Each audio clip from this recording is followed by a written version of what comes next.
Here's a sneak peek of our episode. You visited Lisbon 9 times. But I don't remember that I wrote that. I don't know if it's because I'm an Aries, but I'm very impulsive. It's also something that I spoke about with my ex in the beginning of the relationship. That I was Dutch way, you guys just don't care. Yeah, probably not. I tried to break in my neighbor's house. That was Man, you guys gotta watch that bonus, because... Oh my god, yes. Now I'm afraid that I said something wrong again, right? I don't like rules, but these rules I like. What I noticed living here in Portugal, I don't have people asking me the question that I would always be asked in the States. And that is, welcome to From Lisbon with Love, a podcast about real stories of love, laughter, and life in Lisbon from women who have left it all behind. The podcast where we share real stories about moving to Lisbon, starting over, and figuring life out along the way. We talk love, dating, friendships, breakups, healing, growing, all of it. Basically, the stuff we usually talk about over coffee or vino. If you're thinking about moving abroad, already here, or just love honest conversations with heart, you're in the right place. This is From Lisbon with Love.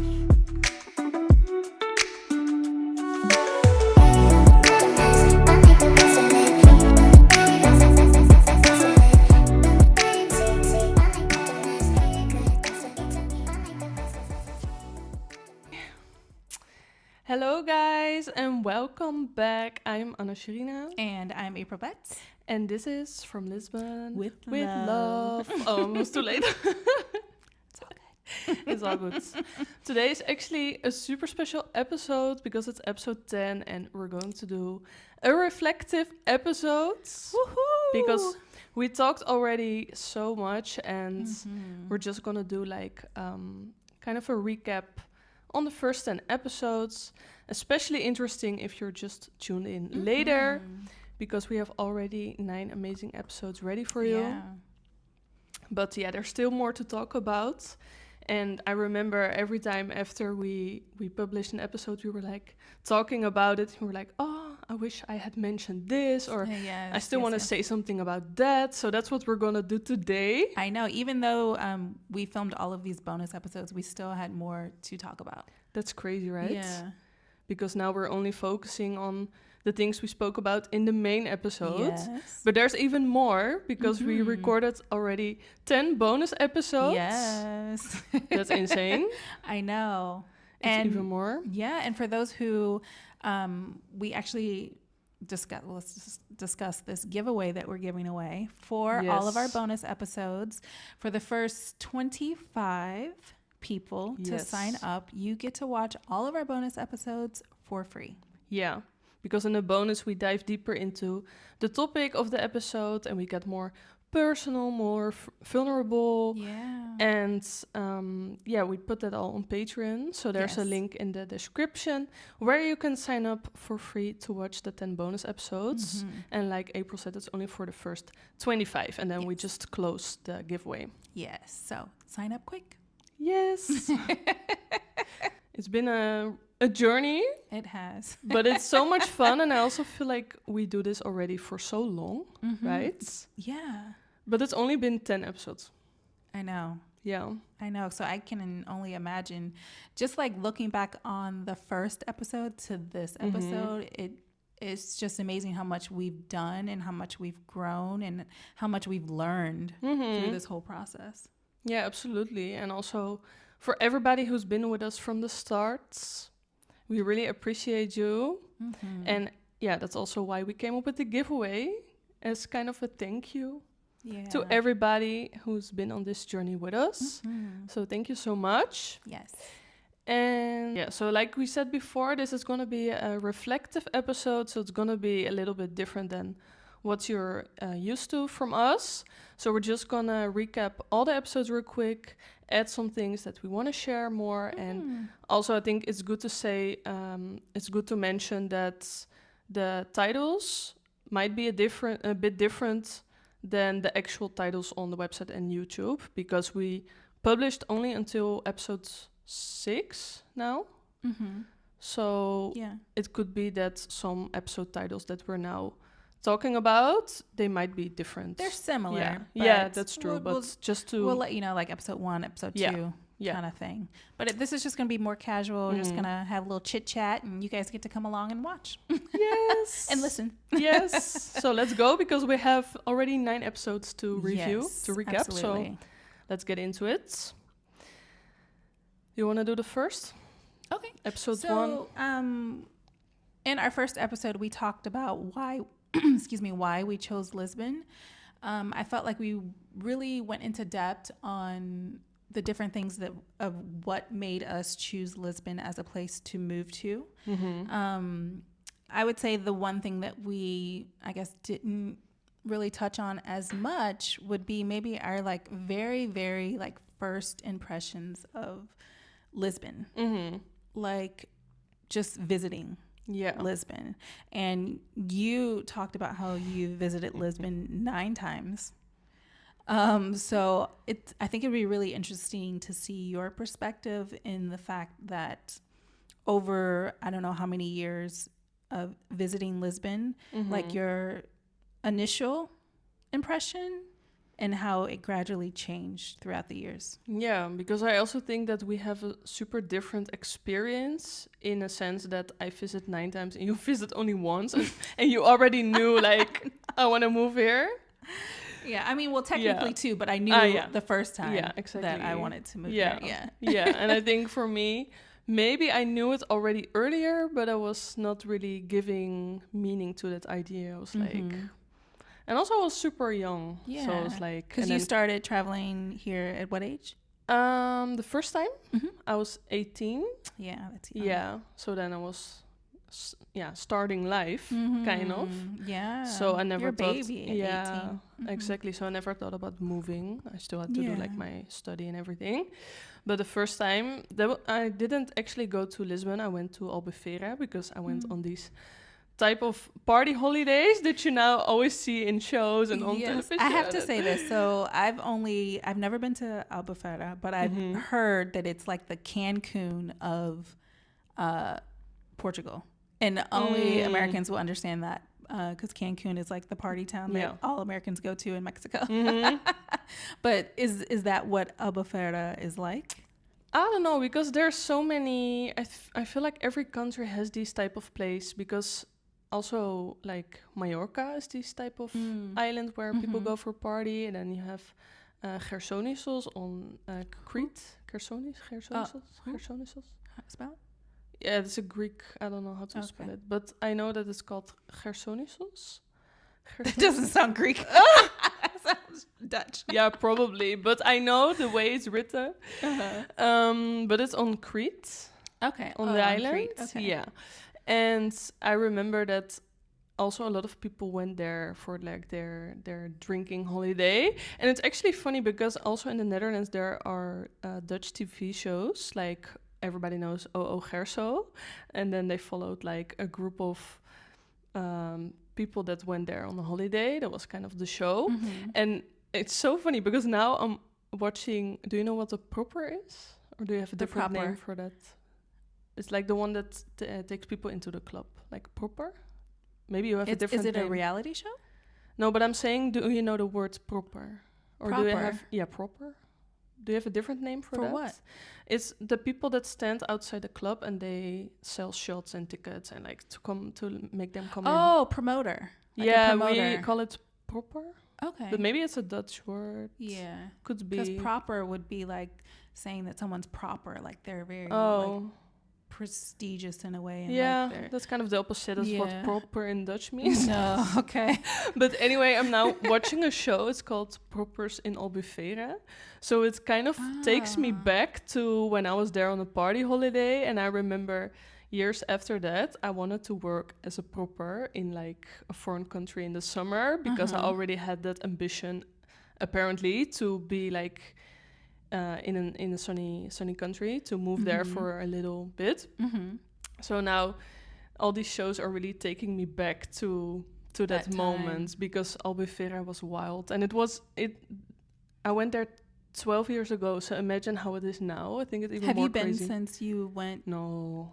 Oh wow. Because I really attach Albufeira to that holiday with that friends. And I've also seen like the old town. I've seen a lot of the place. It's actually, Albufeira is really nice. It's not only for drinking, of course, but I just, in my mind, it's just attached to that. Okay. So that was actually my first time in Portugal. I was 18 years old. And then on one day I went on a day trip to Lisbon with like a bus, and it was like a 3-hour drive, I think. But I didn't see much of the city center because I was 18 and I just wanted to buy new clothes. So I went to Colombo. That's like that super big shopping mall that now I really hate to go if I have to go there. So I'm not now I'm the complete opposite. So that's funny.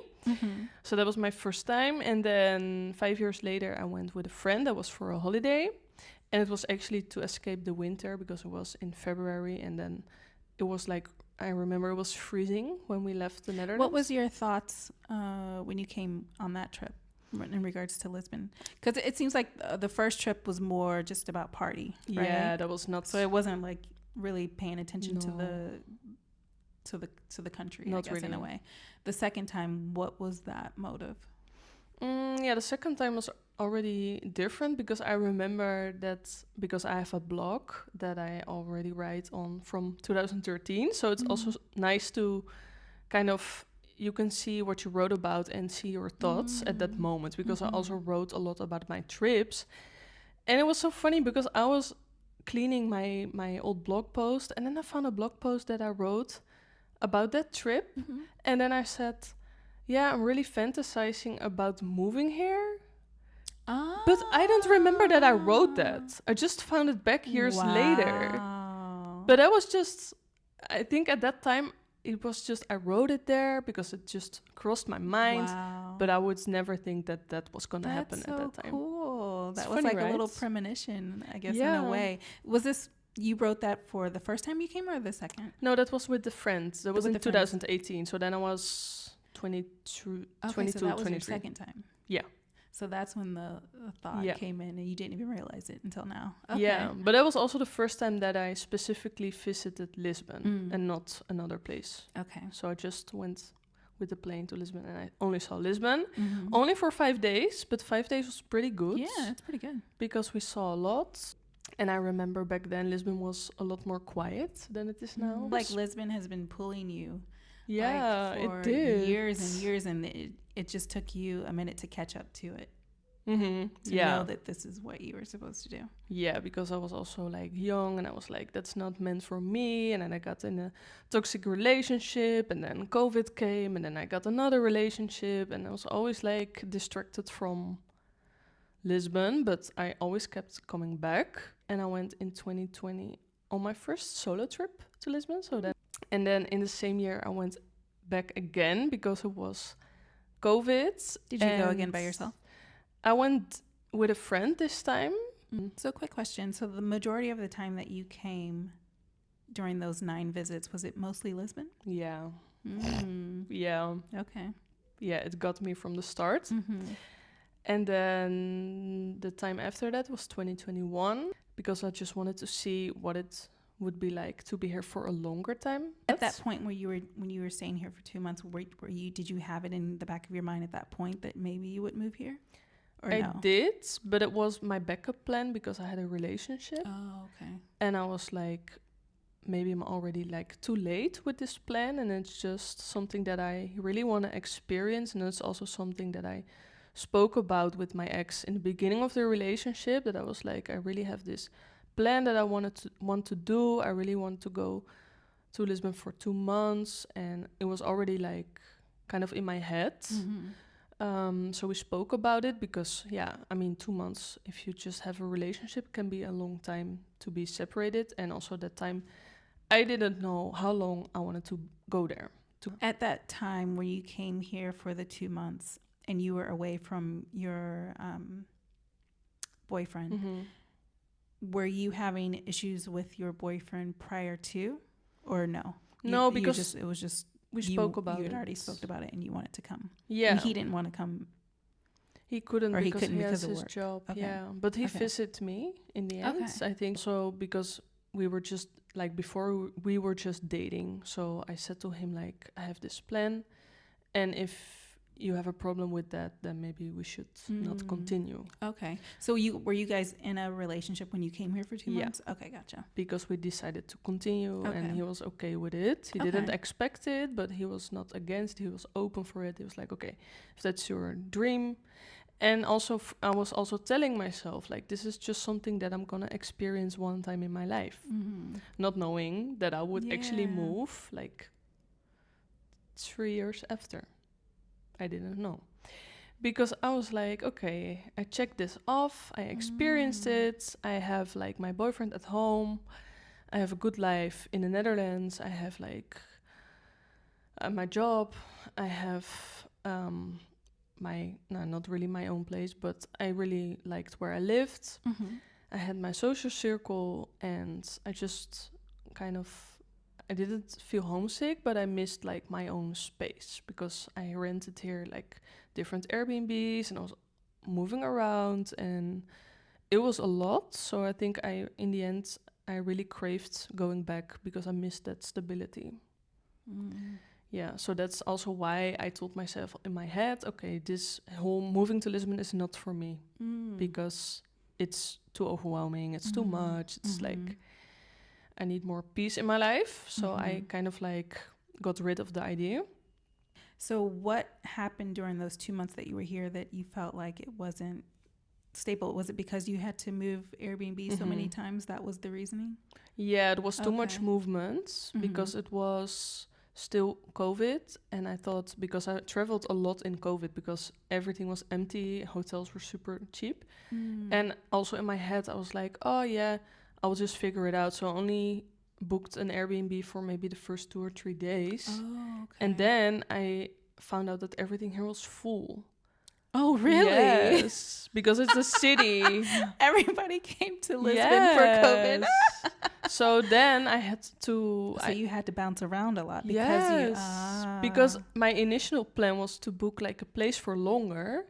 But then I was like, I don't know, what if I don't like the place? And then I have to stay there for 6 weeks. Maybe I want to go. So I didn't want to tie myself to an Airbnb or a place or whatever. So that's why I moved 6 places in 7 or 8 weeks. So it was really exhausting. That's a lot. Yeah, it was too much. Yeah, that's a lot. But then in my head, I made, like, Lisbon the problem. That was like, oh yeah, this is not the city for me. But it wasn't that. It was just the movement. But it was just the idea that I sold myself because I wanted to be with my boyfriend also. But then 2 years after that, we already broke up. So then I was kind of free to go. And I was like, where else to go than Lisbon? Lisbon is my heartbreak city. So I went back on my own again. But, okay, so I wouldn't call it your heart. Well, it seems like Lisbon was your healing go-to city to after heal heartbreak. or just... Because you only had 2 heartbreaks, but in a span of... But you've gone to Lisbon 9 times before you lived here. True. So it was more of like your happy place, your peaceful place. And then when you came for the 2 months, that was a little bit chaotic because you were moving so much. But still, you kept coming back. Yeah. Yeah, and I think I didn't mention it, but the first solo trip in 2020 was also after a heartbreak. So I had, like, 2 solo trips after 2 heartbreaks. And... Do you know why it was that you kept choosing to come to Lisbon? Yeah, I think it's a combination of things, because I usually would go in the winter because of the weather. It was kind of an escape from the Dutch winters. And it's just, like, the whole vibe. I felt like more lighter and just more alive and more free, calm. Just... So Lisbon brought you peace in a way that you didn't realize in certain times. Okay. I did, yeah, but then also, like, when I spoke about it with friends and family, they also said, like, yeah, but that's only because you're on a holiday. And, you know, they were kind of, like, trying to talk me out of that idea, because they were like, yeah, but then you will get used to it, and then it's not so special anymore, you don't feel it anymore. But I still feel it until this day. Yeah. And maybe I think I feel it even more than when I just moved here. I think I felt it in the beginning when I moved, and then for a period it was like, I don't know, like so much struggle, and I think now it's returning again. So I think it goes in phases. What was the struggle? That was Adjusting? the winter depression here, and like missing, being homesick, and like unhealed trauma and things, I think, that I carried with me, and I didn't really give time because I was so busy with moving. So I think that came up like later when I kind of settled in here. So I think I had like a little break of feeling that peace and lightness that Lisbon gave me. But it returned. So yeah. So that's been very interesting. It's a very interesting story. Yeah, it's a long story, guys, for only the first question. Yeah, but it was just, I just found it very interesting that you came 9 times. Yeah, but so it makes sense. Like, and it's interesting to see like the whole journey. And I'm a Taurus, so I think that plays part maybe. They love their stability, their security, so it was like a really conscious decision in the end. Yeah, it wasn't impulsive at all. No. So. But Not that's just, that is just what works for me. Yeah. To not get crazy. Yeah. But yeah. To keep you grounded and keep you in your sense of peace. Yeah. Yeah. Okay, guys. Yeah. And you went only once? Well, you went twice, but the first time you were already I mean, I talked about it, I think, in the first episode. The first time I came, I immediately knew. Yeah. And it's the same feeling I had when about California. And it's just a feeling that I knew and recognized. And I was like, oh, shit. I was like, I'm moving here. But do you think you would be so sure about it when you would be younger? Or do you think it also has to do with age, that you feel like more secure to go after your... I think also, too, I was already in a place where I wanted to move to Europe. I just hadn't figured out the place that spoke to me in all areas. Like I had like a checklist that I didn't know I had a checklist, but it was like it like literally checked all the boxes that a place that I would want to move to would have. Exactly. And I didn't realize that until I came here. Like I said in the episode, that I was just like coming just to like hang out. Like I didn't do any type of research. I was just like, I'll just show up and see what's up. And I was like, what? That's the best way to do it. Just go and see. And then in regards to you being a Taurus, I don't know if it's because I'm an Aries, but I'm very impulsive and I like have a fiery type of thing, but I go off of feeling and passion. And it's like when I feel it, it's just, I just know. Yeah. It's like an intuition thing. And I just knew. So yeah, I mean, I came for that first time and I was like, I knew. So then at that point, I was just trying to figure out, okay, how do I get here? What's the process? Like, what can I do? And then I was like, well, let me come back again. And I went to Madeira. And I went to one of the islands.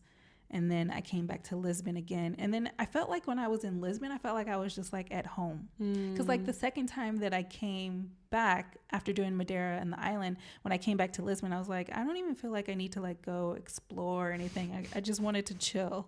So it was kind of like I already knew that this was like, I was like, I knew deep down, I was like, I don't even need to like go see anything. Because I'm like, maybe like, I knew that I was already going to be living here, but didn't know, but I knew.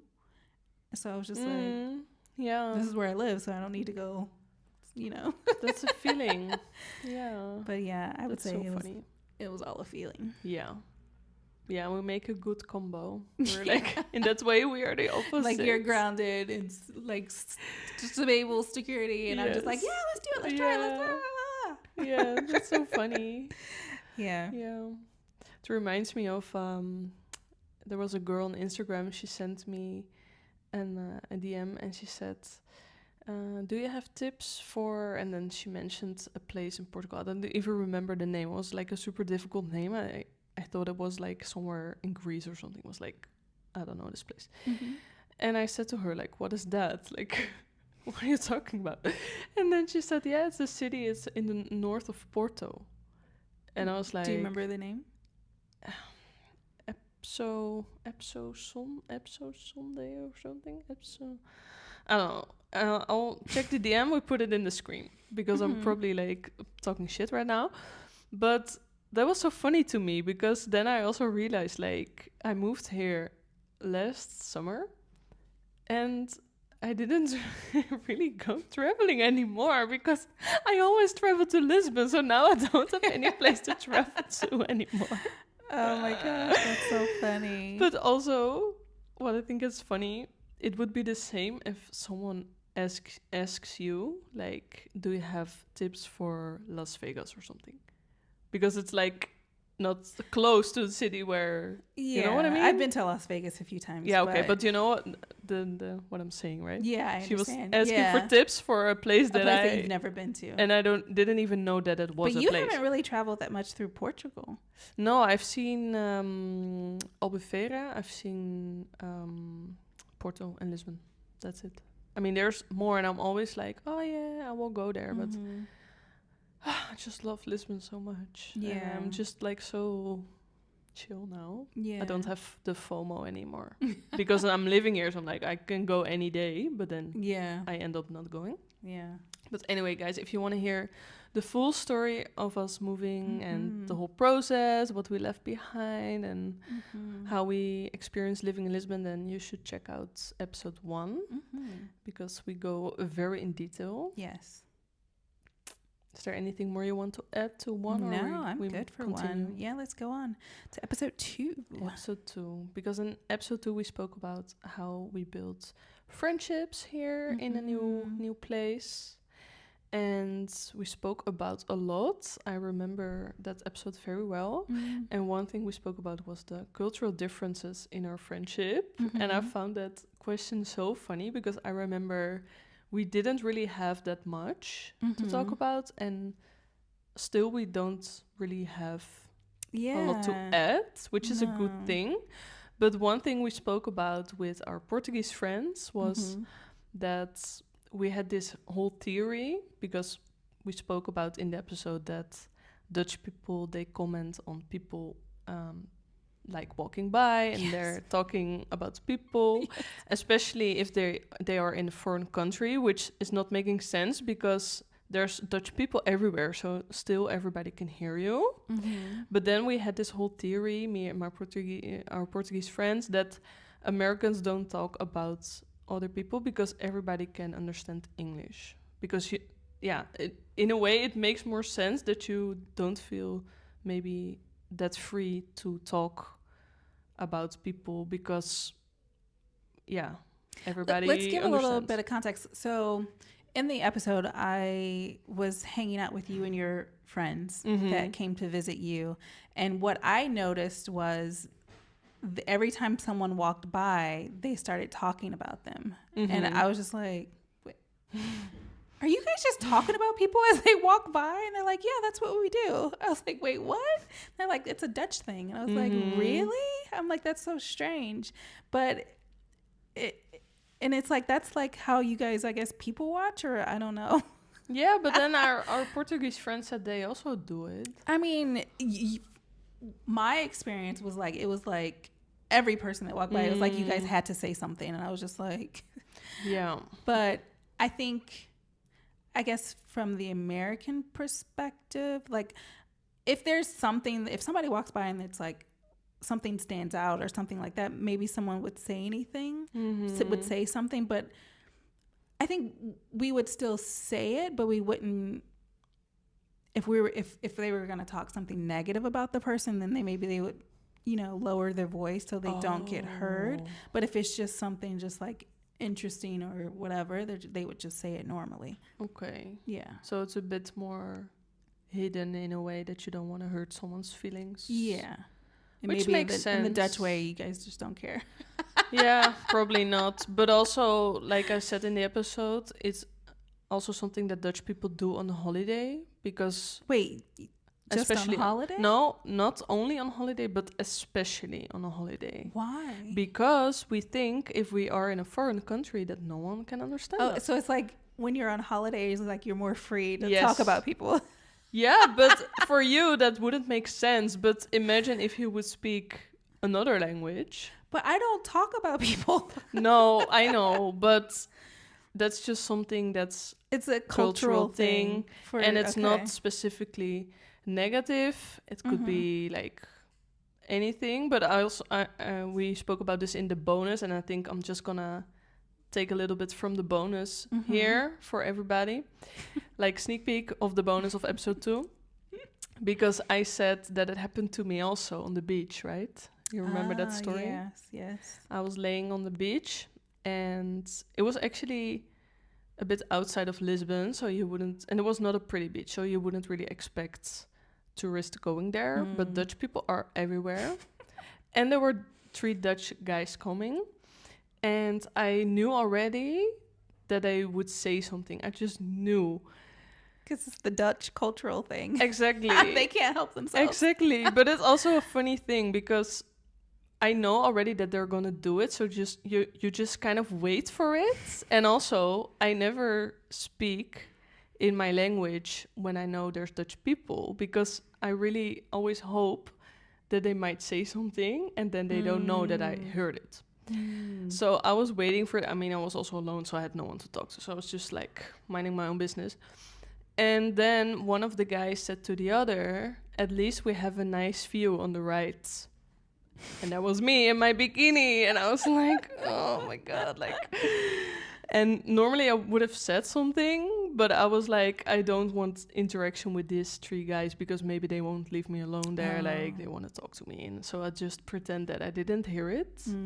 But it's the most funny thing is when you're on a holiday and like a Dutch person makes a comment and you just answer in Dutch, and then they're so embarrassed. It's like, I have a question. funniest ever. So if that were to happen, let's say in Netherlands, would they have said that, do you think?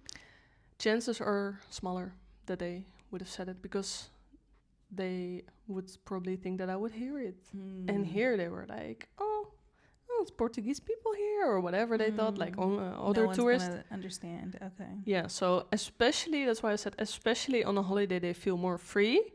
Because if I go out with my friends in my hometown, it's not going like what you've seen from us. It's not because they are on a holiday and they're like super aware of like everything around them, and like in your hometown, of course, it's super different. But it's just Dutch people on a holiday. It's a thing, and I really like to hear what they say and then just not answer and pretend I didn't understand, but I did. I love it. But yeah, anyway, let us know in the comments if it's not only a Dutch thing. Maybe you also do it in your country, in your own language. So let us know, because we're very interested in this topic. Yes. And that's, I think, the only thing we wanted to mention about this episode. Yeah. So. All right, let's go on to episode 3. In episode 3, we talked about what moving abroad is really like. And specifically, we talked about the different challenges and things that happen with like living in a foreign country, like in regards to either like apartments or transportation or any of those things. Was there something in particular that we wanted to add on? Yeah, we have multiple things, because we also spoke about like creating a daily routine and things we still didn't figure out in Lisbon, which is a lot. I remember we spoke about that a lot. Oh, is that what the one we were talking about, the train system? Yes. And you just figured it out. I figured it out, yes. And it's funny because I asked I remember our Portuguese friend, he commented on the Instagram, because we had a clip, like a preview clip of the episode, and we spoke about the trains, and he was like writing a super long comment with like instructions. And then after that, he commented, well, now that I'm reading it, I think I'm also not sure how it works. And that was the funniest thing ever, because I was like, even Portuguese people don't understand it. Yeah. But I think I figured it out, because I remember we said that... so basically there's different zones on the train, the metro, and... no, only on the train. Just on the train? Yeah, because the metro is like... Is it just one flat Yeah, like the bus. charge. If you just check in, you can Okay. go anywhere. So So, just it's the- only the trains. Just the yes. train from Kaiser de Soldre to Cascais. Yeah, or to Sintra or whatever. So it's also on that Yes, it's train on as every well. train. On yes. every train. Okay, there's zones. So you Mhm. have to pay a certain amount per zone. Yeah. But yeah. you were trying to figure out if you just tap, how much are you being charged? Yeah, because the zones we spoke about, we don't understand because we don't know. Like, for example, you have 1, 2, 3, and 4 zones. Yeah, I had to Google it. Yeah, and I mean, if you go to the end point, it makes sense that it's 4 zones because it's the Yeah. maximum. But imagine if you go out of the train, like in the middle, you don't know if it's zone 2 or 3. So what I did, I would just charge my Portuguese transport card with an amount of money, for example, 20 euros. So I could just check in and then they would charge me and I didn't really have to think about the zones. That was like my trick. But then I figured out if I would go off the train earlier, they charged me until the end point, which is absolutely not making sense because how it is Because they don't know when you get off because you don't Exactly. have to tap to get off. Exactly. That's where we spoke about in episode So they 3. just charge you the maximum. Yes. But that's, something that's super different from the Netherlands, for example, because you check in, but you also check out. So then they know where you went, and then they charge only the money from... Accordingly because of that. But Which makes a lot of sense. yeah. I figured out how to do it. It's the best way if you buy a ticket to the specific station. Yeah, if you're not doing the whole 4 Yes. zones, just if you just want to go one zone, just buy a Exactly. separate ticket. Also, too, with the paper tickets, because I have a bunch of them because I didn't get the Navigante card yet. But each station, so like for the train, it's a different Navigante card. For the metro, it's a different Navigante card. Exactly. The paper ones. So, and you have to read it. And then I just took the ferry yesterday for the first time, and that's a different card too. So you have to look on the bottom. Portuguese friend actually showed me this. So for the train to Cascais, I think it says CT, and then for the metro, I don't know what it is, but it's something different. Something It might with be the M? M maybe. Yeah. And then for the ferry, it's like TSL or something. So I have to look through and then try and reload, because if you try and reload it, it's like it says something like error. Yeah. And also they can expire. Because I have like a bunch of these paper tickets because sometimes I'm reloading them or I'm traveling with family or friends when they visit me. And then they end up not using it anymore and they give it all to me. And then they say, yeah, on that card is there's still a trip on there. They already paid for it. But yeah, in the end, I have these kind of like a whole bunch of tickets, paper tickets, and I don't know like where's the money on. So I'll just carry always like multiple with me, and then I'm like trying to reload. Okay, error. Okay, expired, and then I throw them all away until I find the tickets where was the money on. Yeah. So yeah, that's really inconvenient about the Yes. public transport here. It's a little confusing. That's all. It is. Yeah. Yeah, but once you get it down. Yeah, that's true. Anyway, you want to touch on this or this one first? Because we have more for episode 3. What's interesting also for episode 3 that we didn't discuss, the difference between WhatsApp here in, I would say, all of Europe that I found out, as opposed to in the States. So in the States, no one uses WhatsApp. Yeah, whatsoever. When you said this, my mouth was like, yeah.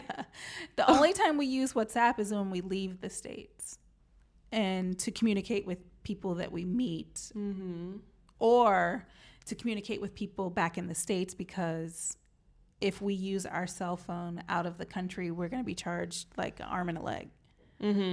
Yeah. Where that's the only time we use WhatsApp is when we leave the States. But when we're in the States, no one uses WhatsApp to communicate with someone else in the States. Yeah, this was literally the first time I heard this, because we spoke about it in after a later episode. And I was so shocked, and I was like, you need to tell this, because I think a lot of Europeans, they don't know. And like everyone here just uses WhatsApp. Yes. So it's like opposite for me, because normally we would just text, but here it's like you have to do everything on WhatsApp. Yeah, because I said to you, like, what do you use then? Like, I was so confused. I was like, what are you doing? Are you emailing or something? Are you faxing? What the hell?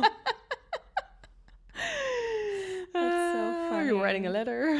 Yeah, and most people, I would say the majority of people in the States have iPhones, so everyone is always like iMessaging. It's texting, but it's just blue as opposed to green.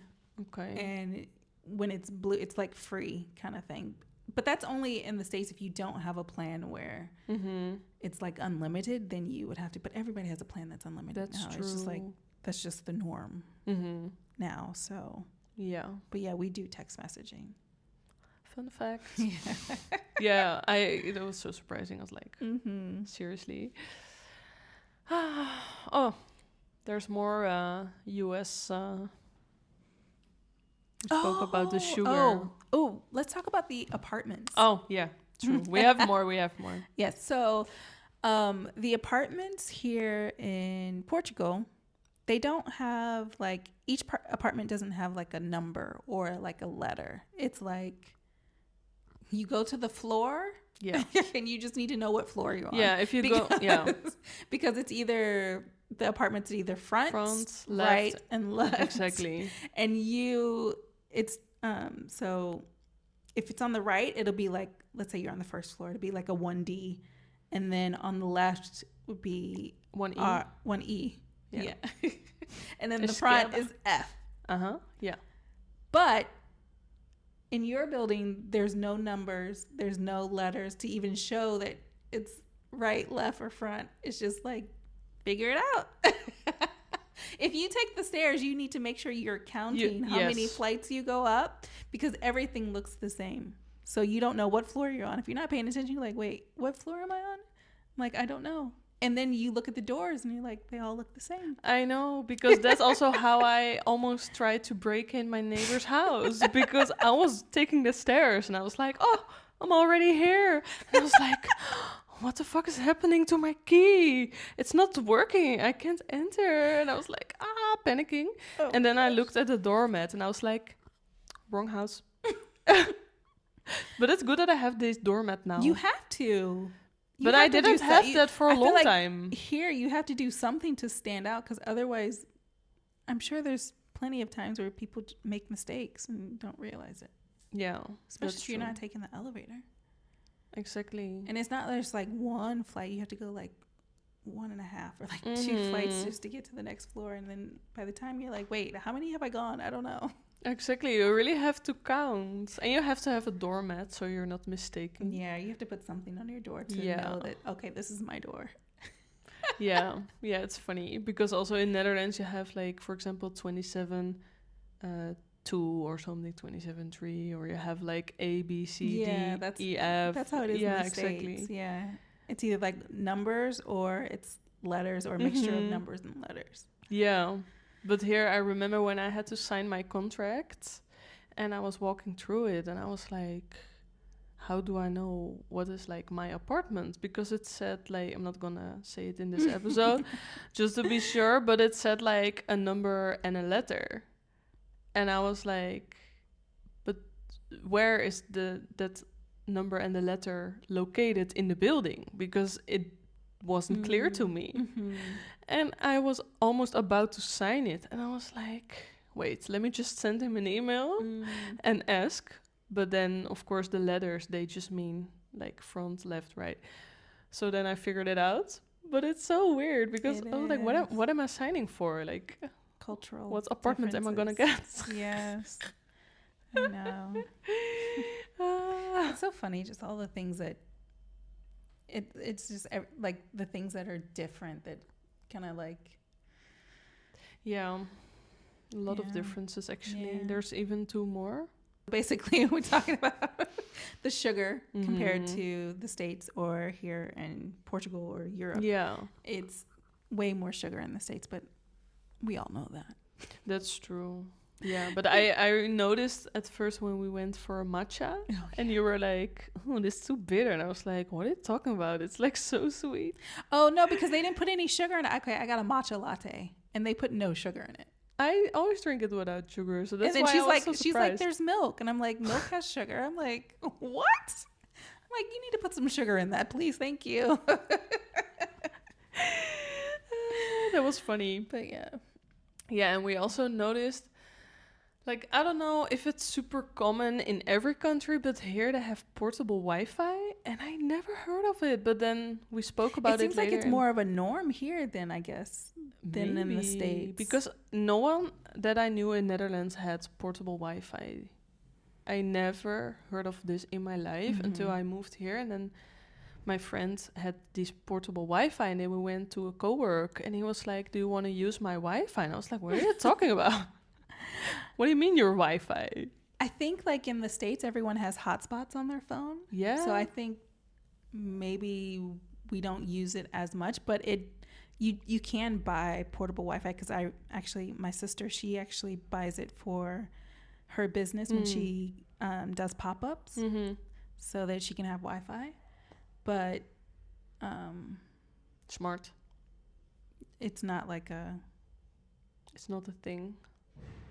no, not like it is here. I think it seems like it's more of a, because you were saying some Airbnbs have them. Yes. Because that's interesting. Yeah, but I think it also, because you said it's cheaper, right? It's way cheaper. it is really cheap, yeah, and it's not taking up space. You can take it in your bag. You can just That go makes to it a super park, on a convenient. train, to an Airbnb, wherever you want to go. You just have your own Wi-Fi with you. I think it's amazing.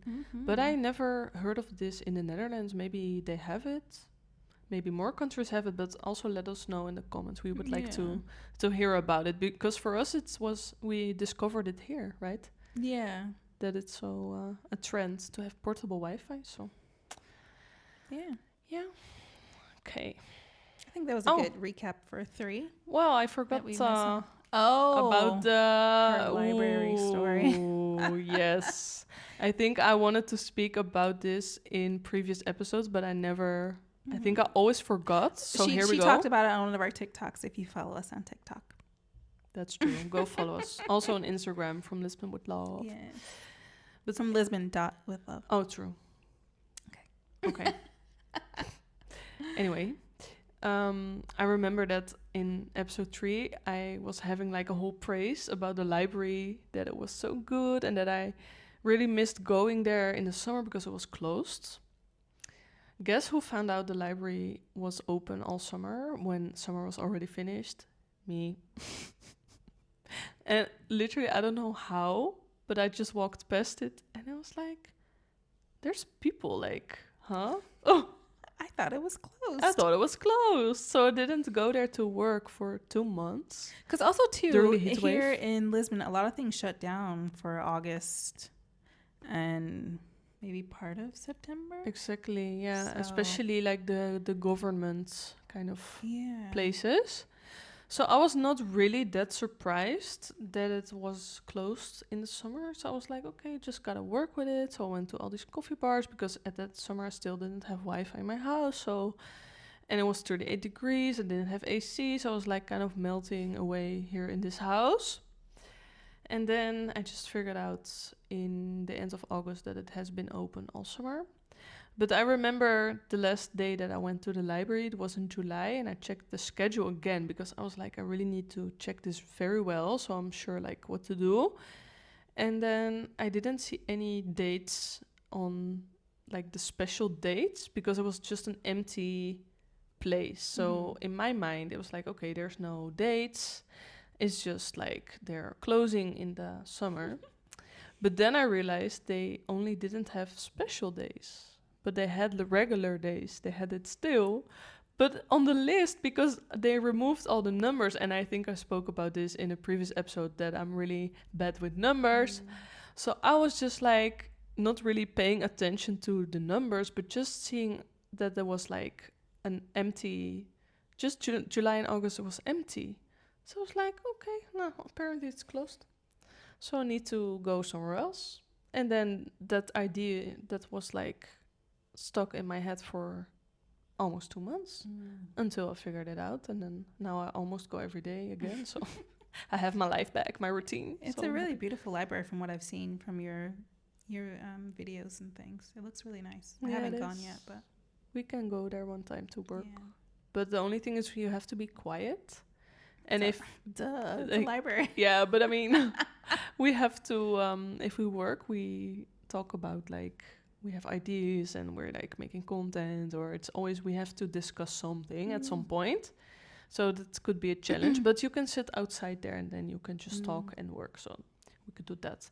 And I'll bring my portable Wi-Fi because the Wi-Fi outside is really shitty. Anyway, that was a long recap. Episode 4, we spoke about our experience with dating abroad. Our dating episode. Yes, that was. Man, you guys gotta watch that bonus because Oh my god, yes. we really Sign up go for free. deep in that one. I know. Kind of embarrassing, but It is. You can watch it for free if you're the first 25 signing up on Yes. Patreon. So check the Yes. link in the description because that bonus is wild. it is. I was like, when we filmed it, I was like, Yeah. I overshare too much, and I was like, "Are we She was really freaking gonna out. put She's it?" like, "Oh my God." Yes. My mom's gonna see this. She's not. Well, maybe if she signs up now for free, don't do Block it, her, mom. no. Don't do it. Block her. Because already, I think the main episode was already enough for her. Like, sorry, mom, that I traumatized you, but Yeah. I'm an adult now, so I think in your parents' eyes, you're never an adult. Hence, I my mother know. telling me, "Watch your language." I'm like, Mom, I am 45 years old.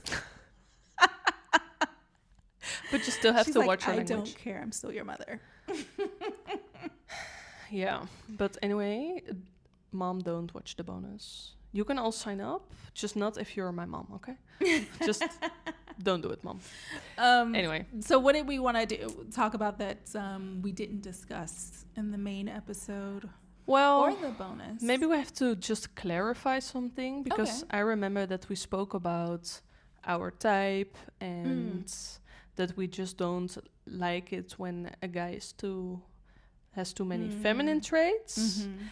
And we were watching the episode back, and also your friend made a comment about the because the way preview. we kind of cut the little preview clip or whatever. I guess she said it kind of looked like it was like a homophobic type of comment, but it wasn't at all in that way. We were talking about feminine traits, like feminine mannerisms, not traits, more like mannerisms and things like that. But you had stated that, what was it? The clip specifically? was that you spoke about your Italian friend, and then that everybody always asked him, "Are you gay?" Yeah. And then I said, because there was like a cut in there, and then immediately after I said, because you look like it. Yeah. And that maybe came off as that we have something against, or I have in particular, something against gay people. But of course, that's not the case. That's just, we spoke about our preferences in men. But also, too, having feminine traits doesn't mean that you're gay Exactly. as well. Feminine traits are just feminine mannerisms. It's just more feminine. It's not a I bad mean, thing. obviously, he was straight, but he had feminine mannerisms and things like that. That's why so many people asked him if he was gay. Yeah. But yeah. But that's not something that's... We were just talking about in regards to like dating Our type. and who we like to date and whatever like that. We prefer to not have feminine mannerisms. Exactly. So it's not against gay people. It's just our preferences in a straight guy. Yes. I'm now afraid that I said something wrong again, right? I'm like, I feel like I'm so bad when I'm kind of like pressured to say the good thing. And I'm like, did I say it right? I hope I'm not offending someone because that was not, I mean, Dutch people are rude, but it was not meant to hurt someone's feelings. If we did. Yeah, if we did. I mean, in all the other episodes, it was on purpose, but on that episode, it was not. Sorry, guys.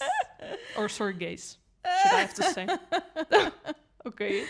Okay, let's go on to episode 5. Episode 5, we talked about homesickness and moving abroad and the different traditions that we've created here in Portugal. Mm-hmm. Was there anything that we wanted to add to in episode 5? Anything, something that you wanted to? Yeah, there was one question was about something typical from your home country that you really miss. And I think we spoke about that already a lot. But then I still forgot to mention one thing more. And that was actually the Dutch marketplace that I really miss. Because I feel like in Portugal, first of all, it's really hard to buy secondhand. Because secondhand here, it's not really a thing. It's more upcoming now. But still, secondhand is not as cheap as you would expect. It's not as cheap, but they do have secondhand. But it's on not Facebook Marketplace, and then they have the OLX. OLX. Yes. But the thing in Portugal is the Portuguese tend to list it at the same price that they pay for it. You would expect Dutch people to do that. But it's like you aren't really getting a deal by buying it secondhand. You might as well just buy it brand new. And you have to pick it up also. And I mean, Lisbon is pretty big in comparison to my hometown. So sometimes you can travel like 1 hour to a place to pick up if you go with public transport. Yeah. And then you have to get an Uber back if you have a package like this. And then you're stuck in traffic. So it basically takes up your whole afternoon if you have to pick up something and you don't even get like a discount. You don't even get a good price. And the other thing is that here I feel like the stuff that I put on the marketplace, it's like these old school Portuguese style stuff, which is good quality stuff, don't get me wrong, but as a first it's really heavy. It's really hard to get in your apartment if you don't have an elevator or you have a small elevator, and also it's not really the style that I would prefer. So I found it really hard here to decorate and furnish my apartment, because also the new stuff, I think here it's pretty expensive compared to the Netherlands. And I think that is because Portugal is kind of like in the corner of the end of Europe, kind of, because the IKEA stuff is like Scandinavian, and here they charge more than in the Netherlands because of transport. They do? Yes, it's more expensive because it's more transport to get it here, which makes sense. But it's like, I don't know, I'm not really good with numbers, so I'm not gonna say a percentage, but it's a percentage more expensive. And I feel like in the Netherlands, because you can buy it super cheap in stores, and you have a lot of stores that sell like furniture and decoration and stuff, it's also super easy to find it secondhand because people have a lot listed online, and it's also super cheap because they don't buy it for like a super expensive price. So I was like looking for side tables for a long time because I already live here for over a year and I still didn't have any tables next to the couch. And I was like, you know what? I'm so done with this whole like searching on OLX and like just all these websites. And also the shipping is here super expensive, by the way. Because if you order from, I know the web shop Sklum, that's also where I got my pretty velvet couch from. But then the delivery is like around 20 to 40 euros. And I was like, you know what? I might as well order something on the Dutch marketplace and then send it to Portugal with like DHL, that's like the transport company, or DPD. And then it's even cheaper because I paid 24 euros for the side tables to get here. And I bought these side tables on Marktplaats. That's marketplace. If you translate it, Marktplaats. Marktplaats. If you translate it literally, it's marketplace. And they weren't super cheap, but compared to the prices here in Portugal, it was a really good deal. And the guy that I bought it from, he was so nice to pack it like super secure and send it to Portugal for just a good price. Like I just buy everything on Amazon. I hate Amazon. I was looking for this on Amazon. It was also super expensive, and it looked like Temu quality. Temu, like the Chinese thingy. And I don't know, I was done with it because I couldn't find what I was looking for. So I was like, just buy it on a Dutch marketplace. But you loved the marketplace in Netherlands. So you kind of missed it.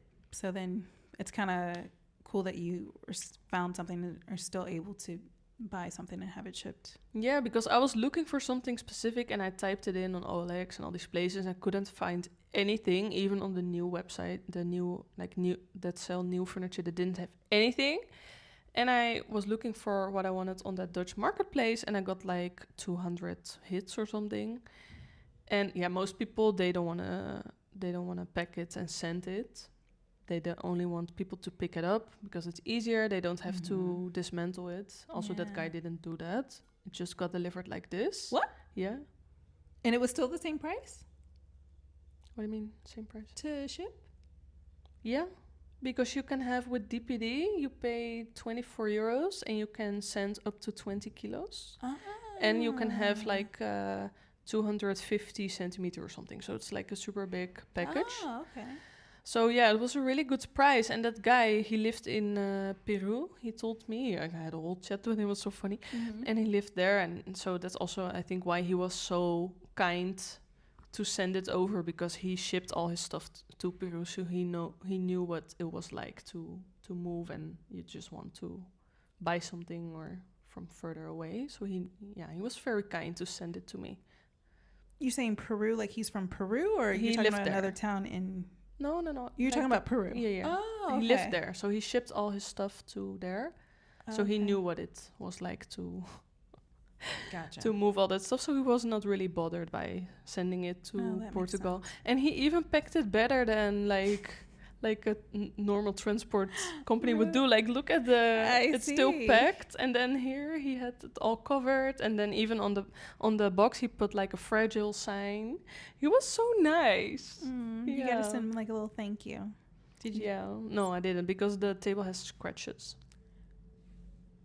Girl, it's used. Yeah, but it wasn't cheap. And he packed it nice. Yeah, that's true. But it's not. It could have happened while it was being shipped. Yeah, that's true. That's not his fault. Well, a little bit, because I asked him, are there any scratches? And he said, not that I could see. And I was like, well, I can see it. Oh my Look gosh. at here. Like, it's full of scratches. But I mean, it's like... I can't see any scratches. Girl, look at that. Oh my gosh. By the way, she's a perfectionist. I have OCD. No, but I mean, it's kind of... For people that are... I mean, no one can see it on the video, I think. So people that are watching, listening, doesn't matter. No, but I mean the whole table. No one can see it on the... Because it's low, but I can describe. It's kind of like these marble stone, green, white table. So the scratches, they're not super visible because of the marble pattern. But still they're visible to me, so... But yeah, I mean, it was secondhand, so I cannot complain. You're right. Okay. That was my... Her rant. My rant for episode 5. Okay. All right, so let's go on to episode 6. We talked about moving abroad as an introvert. Mm-hmm. Was there something that you wanted to add to that episode? Yeah, I was thinking about it after, and I remember that my parents, they always ask me, like, oh, what did you record this week? Or because they always listen to the podcast, and then they want to have this kind of sneak peek.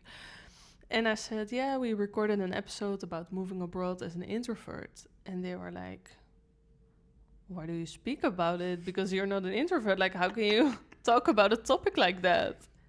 And I was like, I am. And they were like, you're not. And I was like, huh? Like, and then I remember that we also spoke about it in the episode, that people can perceive you differently. Yeah. Because I can see, like, how I think you have more extroverted traits than I think you think. Yeah, but that's only when I'm with people, because we also spoke about this in the episode, that when you're by yourself. Yeah, I can be alone for days, and I think I've been alone for days. So that's why also when we're recording, I look super extroverted, but that's because I've been alone for 5 days and I didn't talk to anyone. So it's also like really recharge like very well. Mm-hmm. But if I don't recharge, I'm not an extrovert. And I Yeah. think my parents now, they always see my extroverted side because I moved away. And when I come there, I'm like buzzing. I'm like so exciting and I have so many stories and I won't shut up. And I remember sometimes with my mom, and it's not even only when I move, but sometimes also when I had like this exciting day or just I went on a day trip or something and I came home when I was younger. And she would be like this, like, slow down. Because I was like, la la la la la la la la, and I wouldn't shut up. And she was like, okay. Because also sometimes she couldn't manage, like, Oh my goodness. yeah, it was funny. Oh. She's like, Were you were you like the Energizer bunny rabbit, like? Yes. Over. And it would go from one topic to the other. I feel like I'm that in general, but then when you don't see a person in a long time and you're so excited and you just want to share stories, I can just talk. As we all know, because I feel like on this episode, I have something to say on every episode. So that was not how it was supposed to go. April didn't do her homework. I did. I You went through added the two things. I added 2 things. That I was added, my 50 because things. you like I said, you're a perfectionist, and I feel like you have even said this, that you overthink a lot. That's like true. your mind is always going. Yeah. And I think that for you, it's like you have to put it down. Mm-hmm. Yeah, but also we want to have something to talk about in episode 10. Yeah, of course. But also too, like, I'm more of like free flowing and just like, we'll go with the flow. Let's see what happens. And I think you're very like structured. Yeah, especially with this episode, because we had 9 already. So I know, it's like, but I felt like I needed to write it down. yeah. Right? But now I'm so confused. That was no, like the whole but plan. yeah, of course. But you just said to me that That you didn't do your homework. I didn't do my homework, which I did because I added my 2 cents. And you added your, 50 things, yeah. yeah, or 50 things. Well, So it's okay, guys. Okay. You don't I have don't really have anything? anything for the Look, introvert. didn't do her homework. Well, no, because there's nothing that I feel like we didn't discuss that I mean, I said everything that I know, but I'm very much an introvert. I do have an extroverted side, but I think I'm more on the introverted side. But I feel like I went into that and we talked about all the specifics of it. But so. we went into this in every episode. I know, but like, But the whole point is to add that, more. I know, but I didn't feel like I had anything else to add. Okay. But you had something to add. Yeah, but I have something to add on everything, so it's getting like, how do you say that? One-sided? Yeah. No. But when you discuss, I kind of like help you. Yeah, but you're the interviewer. Yeah. Anyway, in episode 7, we spoke about navigating change and finding yourself in a new place. And I think you did your homework there because I didn't have something to add there. There were places where you didn't have anything to add. That was the first time for me. But see, balance. Maybe I do in the end, because this is the episode that I reviewed today. And I sent you this whole thingy. So it's fresh in my mind. So maybe I will come up with something. But anyway, So what I put in is that something that we didn't discuss is here. What I noticed living here in Portugal, I don't have people asking me the question that I would always be asked in the States. And that is like, what do you do for work?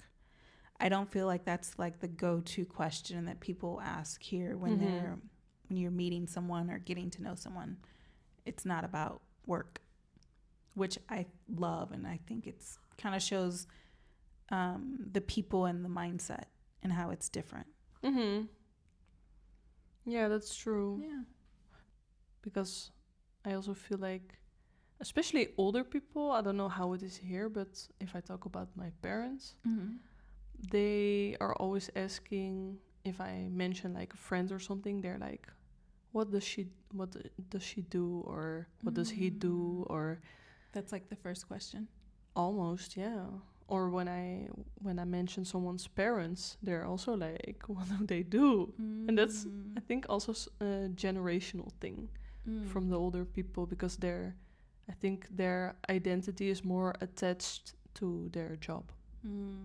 So it makes more sense. But it's funny because we don't really talk about it, and then not that much. And then my parents ask me like, "Yeah, but where do you talk about?" I was like, "About life, not about work, you know? Like, work is such a small part of your life." And I mean, most people are working jobs that they don't love, so it's the most boring part about a person, mm-hmm. actually.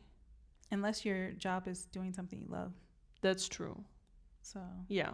Then it's super inspiring. But I mean, if you hate your job, we don't need to talk about it. Because they're like, I'm not at the place now. Leave me alone. yeah, and also I feel like people that hate their job, they never want to speak about it because it makes them like stressed. Yeah. Yes. And then they always try to kind of distract you from the topic. They're like, "Oh, let's talk about something else." Yeah. So yeah, that's a funny difference, Yeah. but a good one. Yeah. Anosa. Alrighty. Episode 8, we talked about how to find peace in a busy city. And I think that was a super long episode, although in the beginning we were like, I don't know what to say about this. Yeah. And then it was like, so we found like a lot of different things. Yeah. That makes a city busy. Yeah. And we recorded that one in the park. So it's worth a watch. It's funny. It's kind of ironic in a sense because the planes were going like every 5 minutes. Yeah. Yeah. We still need to do like a compilation of that on Instagram or somewhere because you had to cut it all out. I haven't finished editing. I haven't started editing yet. I know that episodes. One's going to be so much fun. Yeah, because we were like, oh yeah, let's go for the park, let's go super chill. But then like the editing is not chill at all. It's like even harder. So, but it's nice for you guys to watch. So definitely check out episode 8. Yeah. Was there something that you felt like you didn't talk about in that episode? Of course. I remember, I don't know if it was like on the main or it was on the bonus, but we spoke about being highly sensitive and like how that it's showing. How do you like, because being highly sensitive is different for everybody, just like being an introvert, where we spoke about in episode 6. But I think I forgot to mention that I'm also super sensitive for smell. And it's not even only like bad smell, could even be like a good perfume or something. But it's so like strong for me that sometimes I remember I even got out of the bus because someone's perfume was too strong. And I just couldn't. That kind of reminds me of something because I remember you telling me one time I didn't even think I held Turbo. Her guinea pig or something, and she's like, you told me you could still smell my perfume on him. And I was like, I didn't even touch him. I think you only I rubbed his yeah. So that makes sense. Yeah. And you're very sensitive to it. I smelled Teddy for multiple days, like your perfume on Teddy. Yeah. Crazy, right? Crazy, yeah. I always joke that I have these dog's nose where they can smell drugs and stuff. Because it's so sensitive. I remember one time in my old apartment, I could even like smell that my neighbors had toasted like bread and it smelled a bit like burnt. And I could taste that that it was from the neighbors. I could still smell it. The neighbors? Like how far was the neighbors? I mean, it was attached to the house. But then they don't have like a window or anything on my side, so it's not really making sense that I smell it. So like your neighbors here in your apartment that you're in now, can you smell things from them? Yes, because I have a neighbor. He lives on a couple floors below me. And he sometimes smokes on the balcony. And then I always need to close my windows because it Yeah. goes up. And especially if you put the laundry outside. Because I had one time in the, I don't know when it was, but I had my laundry, I think, here on this balcony. And I was like, every time I take it inside, it smells like old guys, old people smoke. And that was just when that guy would smoke outside. So now I moved all the laundry to the other balcony. Because every Smoke time... is just, oh, we could talk about that. Everyone here in Portugal smokes. Yeah, Like literally. the majority of the people here smoke, which is very shocking to me. I guess, I don't know, coming from the States, not that many people smoke anymore. People smoke, but not like it is here. I feel like in Europe, like everyone smokes here in Europe. It's like on a whole other level. Yeah. It's like circa 1970 when it comes to smoking here in Europe. It is. And that's so weird because you would expect it to be less nowadays. And I still feel like also I know a lot of people that don't smoke. But imagine like years ago, there would even be more people that would smoke. And That's I feel just, like crazy. it's already too It's much. already like everybody, pretty much. It's either they're smoking cigarettes or they're smoking vapes. Yeah, but the Vapes is vapes, a big thing. I'm kind of like a fan of because they are not... As smelly bad. Yeah, and I mean, they have these kind of like fruity flavors and it's not going in my hair, you know? Yeah. Because I hate it when I have just washed my hair and then there's this person. Because, you know, if you're watching the video, people always smoke like this with their cigarette. They're always like this. Yeah. They're never like, oh, I keep my cigarette with me because I am the one smoking. They are always like this. And then I'm sitting over there and then the smoke is like in my face. And I'm like, you're the one smoking, so keep your cigarette with you and not put it in my face. Because that's always what they do. And then there's even like ash falling off. Yeah. I've been burned. Oh, girl. That really annoys me when I get burned by someone else's cigarette. Oh, that drives me crazy. I know. But it's like they can't smell the smoke. Smokers can't smell it, but it's like the secondhand smoke is worse than the actual smoke that they're smoking. Yes. So it's like if you're around it, you're getting fucked. It is. Oh my God. I don't know. Yeah. Yeah. And people always find that annoying when I'm like, oh, can we go to another place because someone is smoking or something? That happened to me with friends. But it's just what you're saying. Like if you smoke yourself, you don't recognize that it's so bad. Yeah. But I literally, it really fucks up my dinner or whatever I'm doing. If there's someone next to me like smoking, I'm like so annoyed and I just want to get to only another get place. annoyed if it's like coming into my But it always happens because they smoke like this. space. Oh, it depends on where you're sitting. Yeah, okay. But it's always like they don't, I don't know. It's just, yeah, that's... I don't like the smell of smoke and everything. And like I can't breathe when I'm around it if there's no ventilation or something. Because then I'm like, I have to go get air. Exactly. Yeah. Yeah. So imagine if we would still live in the time that people would smoke inside, I would never go out. I would be in my house. You know, like in Missouri, lockdown. where my family is, they can still smoke inside in certain places. Yeah. And I'm like, there's this casino there that my family always goes to because it's like nothing else to do. So, but everyone can smoke in there. And I'm like, every time I go in there, I'm like, oh, I can't breathe. And I'm like, all right, I'm ready to go. And then you stink as soon as you leave because you just smell like smoke. And I'm just like, yeah, it's so uncomfortable because you need to wash also your clothes. You need to wash your hair. It's bad for your skin. I'm like, you're the one smoking. And I'm like dealing with the consequences. It is kind of true. it is true. I think though. it's rude. Oh! But it is. In the Netherlands, on most places outside, you have also these smoke-free areas. I think it's super good. If you go to a terrace or something. Yeah, like mostly, like, well, in California, if you smoke, you have to smoke outside if you're in a public place. Yeah, but I mean, even like the outside area is like smoke Yeah. free. I think That's in good. California, I think you have to go a certain amount of feet away from the Mm-hmm. curb or something. I don't know. It's something like that. But Yeah, but these are good rules. I don't like rules, but these rules I like. Sorry for all the smokers out there, but No, not sorry. it's You should annoying. quit. It's a waste of money.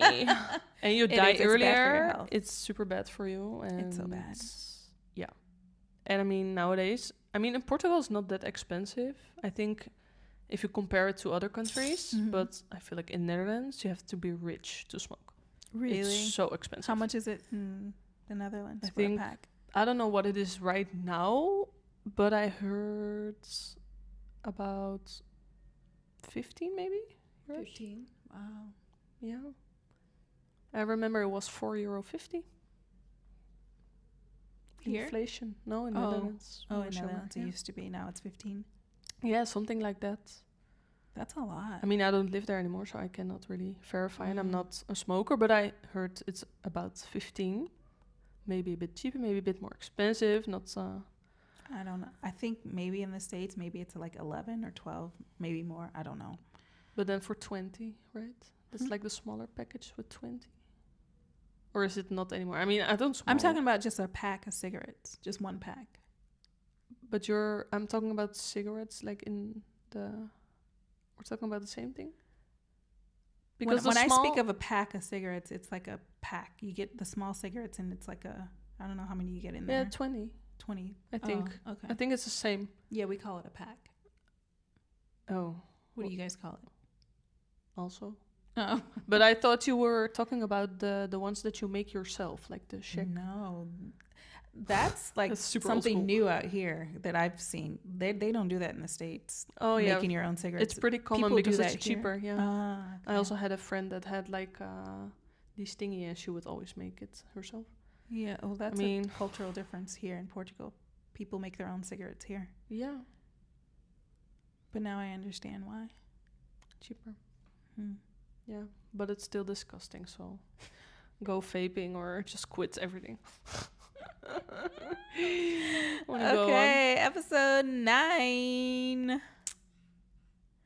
What? Okay, episode 9. What moving abroad taught us? Yeah, that was also Mm. an interesting episode. Yeah.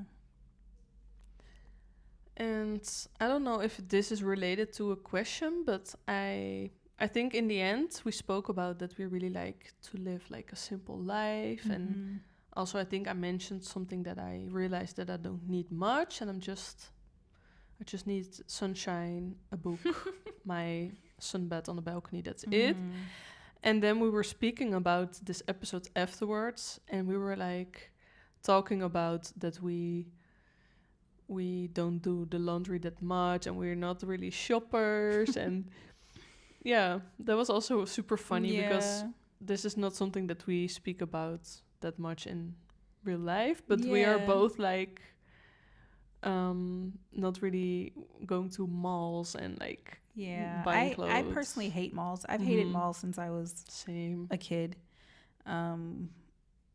They just, I don't, I, I think what it is that I feel trapped Mm-hmm. when I'm in a mall because they make it to where you don't know how to get out. Exactly. So you constantly have to go to like another store, and I feel like suffocated. Mm-hmm. And I'm not a shopper. I feel like most of my family is.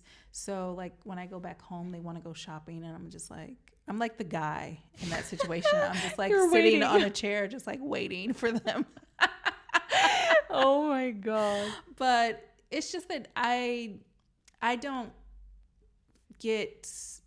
feel like the happiness, I guess, that other people may feel when they buy things. Like that doesn't fill my soul by buying things. Like what fills my soul is like buying experiences, traveling, Mm-hmm. like those things that you like can take with you. Like I feel like buying things like if you die, you can't take that with you, but you take those experiences that you had like with your family or just like traveling or just anything that like that's an experience I will spend my money on.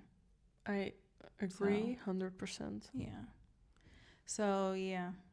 Because these materialistic, those things, they don't say anything. And it's also, you're just buying it, you're consuming it.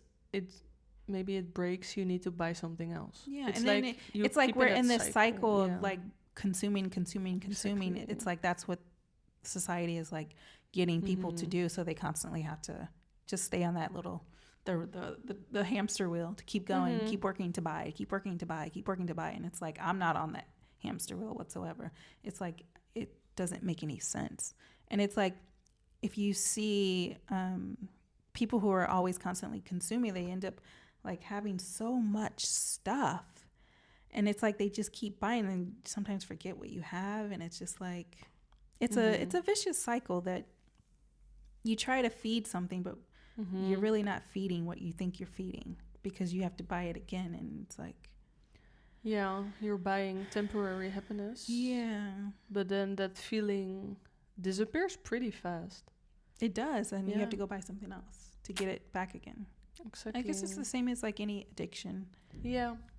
In a way, it is. You're feeding something that you're not dealing with on the inside. So you're looking for external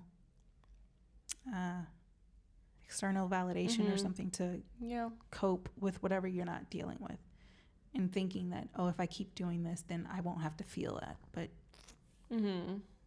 it's just so much easier to go ahead and feel it, figure it out, and be done with it. Yeah, it's true.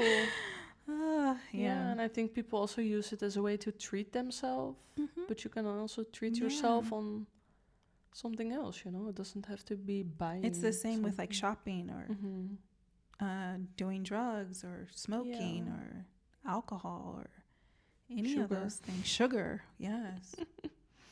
Yeah, it's true. Yeah, and if you don't buy so much clothes and you don't have so much clothes, and you wear always the same, you don't have to wash that much. So that's really good. And then also too, I have a whole closet full of clothes, but I always just wear the same thing over and over again. I don't know. I just get comfortable, and it's like the one thing, and I'm like, yeah. I mean, why not? It works. I don't know. Yeah, I remember that we spoke about like in an episode, not in an episode, but I think also after, that there's in some episodes in a row that you have like the same top in different colors. So you have like these white top and then in purple and then in black, and it's the exact same top. And I also have like tops and pants in different colors, I just even get bags. them in multiple colors because it's like I like it. It's comfortable, so I'll just like switch the colors. I also do that. It's so convenient, but because you already know that it's fitting, right? Yeah. So. And because we kind of wear the same stuff over and over and over again, we don't have to do as much laundry. Exactly. We only do laundry when we run out of underwear. It's true. Then it's time to do laundry. I even wrote that down. But it's true. It's so true. Yeah. Life hack, guys. I know. Saves water, save the planet. Save your utility bills. Oh my gosh. Wow. Yeah. 10 episodes. Girl, I can't believe it. I know. And I think this was the longest so far. And it was not even on purpose. It was like we wanted to do a short recap. But yeah. There you go. So you have even more to watch if you're just tuning in, because there's 9 episodes ready for you. Yeah, and we are actually going to do a bonus for this episode. And basically, we're just going to talk about everything it took for us to start this podcast, everything that happened behind the scenes and the struggles and the trying to figure stuff out and us working together. It was a lot. But look, here we are, episode 10. And I feel like we kind of got a groove going now. So, and we're going to discuss how we're just going to move the series on. And yeah, we're also going to talk about how we see like the future in that bonus episode, and if there's anything that we struggled with, and like us working together, how that's going, and how we're dividing the tasks. So it's going to be an interesting bonus. And if you would like to see it, then you can sign up in the link in the description, because we're going to give away the first 10 bonus episodes for free. for the first 25 people that sign up. Yeah.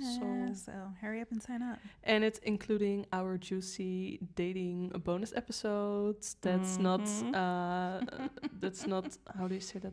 Suitable for our moms to watch. No. Stay away, moms. Moms are blocked for them from that episode. All right, guys. Thank you so much for joining us. We are so grateful to have you, and we're going to start with guests. Interviewing some guests. Yeah, so that's going to be very exciting to also hear other people's perspectives. Yeah. So stay tuned. So join us, guys, and we'll see you guys in the next one. This is From Lisbon with love. Bye, guys. Bye. Anosa. Thanks for spending this time with us. And for listening to our stories, our laughs, and a few of our growing pains. If this episode resonated with you, share it with someone who needs a little Lisbon love in their life. And don't forget to subscribe, rate, and leave us a review. It helps more hearts find our little corner of the world. From all of us, from Lisbon with love.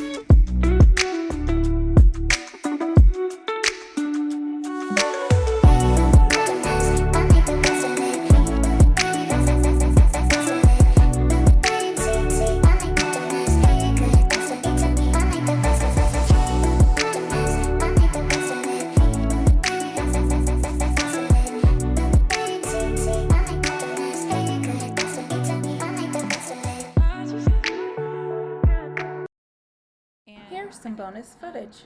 Enjoy. Maybe we didn't touch on would be like cultural differences, I guess, between that was 2. Oh, that's 2. Blooper. It's fine. The first impression. That's okay. your question. Yeah. I was like cultural differences, but I said because I was like maybe I don't know what's coming next.